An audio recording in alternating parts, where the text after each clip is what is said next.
Audio Jungle.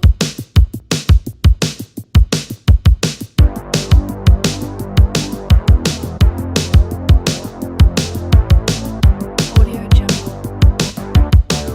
Fala, gurizada. Então hoje uma aulinha bem curta, mais para vocês terem alguma ideia do que seria uma série temporal e quais métricas, como é que a gente pode avaliar uma série temporal. Então aqui esse é o link que vocês podem acessar, posso colocar nos comentários depois.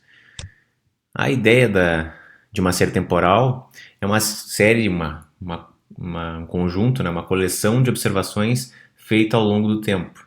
Então eu estou observando como é que se comporta uma determinada variável sequencialmente, uniformemente, assim, ao longo do tempo. Eu estou tentando fazer uma previsão de como é que ela vai se comportar com base no comportamento prévio dela. Então tem uma série de exemplos de uso, por exemplo, exemplo de reconhecimento de palavras através do som. Então a gente tem uma frase ó, que está sendo dita ao longo do tempo aqui, e eu posso fracionar esse tempo e descobrir o que seria cada palavra dessas, tentar reconhecer cada uma delas. Que um exemplo bem comum, que é, eu posso ter mais de uma informação também, então eu posso ter valores relacionados, não um só, mas mais de um. Então aqui eu tenho as mortes ao longo do tempo e os nascimentos ao longo do tempo no Japão, então desde 1950 até 2008, e aqui o que mostra que tem uma tendência para as mortes aumentarem e os nascimentos diminuírem.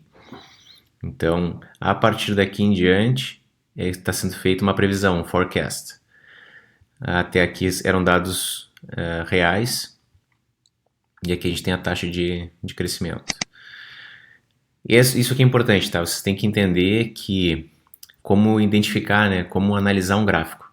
Não adianta a gente ter a nossa rede neural, treinar, ver como é que está a nossa métrica, lá a nossa acurácia, e não saber interpretar o nosso gráfico, né?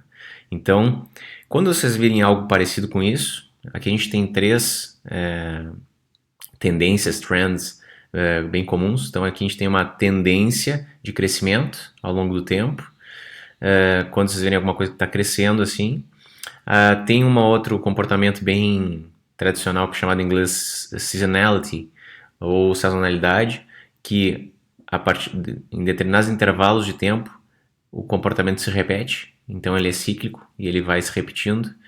E eu tenho o ruído, o noise, que é quando vocês verem alguma coisa parecida com essa, se torna difícil de ler o gráfico e a gente tem que tentar usar algumas técnicas para tentar diminuir o ruído, para a gente conseguir tentar identificar onde é que está o nosso padrão aqui.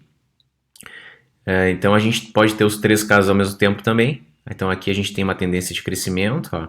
A gente tem um comportamento que se repete depois de um tempo, ó. Sempre esse comportamento se repete, e a gente tem um certo ruído ali que torna o nosso gráfico um pouquinho mais sujo. Para calcular, a gente tem que usar métricas, né, para tentar plotar essas métricas e gerar gráficos que nem esses.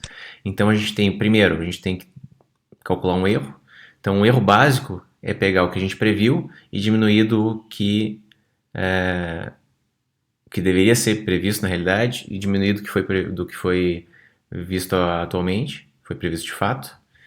E o erro quadrático médio nada mais é, a gente pega da biblioteca NumPy, que eu dei um apelido de NP, eu tenho essa função chamada square, que eleva todos os erros aqui ao quadrado e calcula a média através da função min.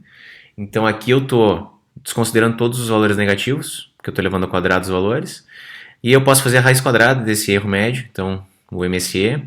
Eu uso também da NumPy a função sqrt, que vai pegar os valores aqui e vai fazer a raiz quadrada deles. Posso usar a função ABS para calcular o erro absoluto médio. Então aqui ele pega os valores absolutos, os valores em módulo, desconsiderando os negativos, e aqui calcula a média com min. Posso ter o erro absoluto médio percentual também, que é fazer uma relação entre o erro e o que foi usado como x válido, para eu ter uma ideia do tamanho, né, dos erros, ter uma ideia de proporção, e depois calcular a média. Aqui um exemplo no código mesmo, então do keras, eu posso acessar o módulo Metrics, que é de métricas, e calcular, já tem uma função pronta lá para calcular o erro absoluto médio, que eu passo o valor X, o que foi previsto, e acesso no NumPy, ele vai me dar o erro absoluto médio. Então, se eu tiver um gráfico que nem esse em azul aqui, com bastante ruído, a gente pode tentar padronizar usando diferenciação, tentar diminuir esse ruído, né? Então aqui a gente tem a série T em azul, menos do que eu teria em um ano. Então a gente tem uma janela de 365 dias. A gente pode variar esse valor aqui ou calcular uma média para tentar descobrir qual é a tendência dele. Então, através da diferenciação, a gente consegue identificar já uma sazonalidade só usando o cálculo da diferenciação diminuindo, como se a gente estivesse espaçando o gráfico. E é isso, hoje é só para ter uma ideia de métricas e de séries temporais. Eu vou fazer mais alguns vídeos sobre séries temporais que são muito, muito interessantes.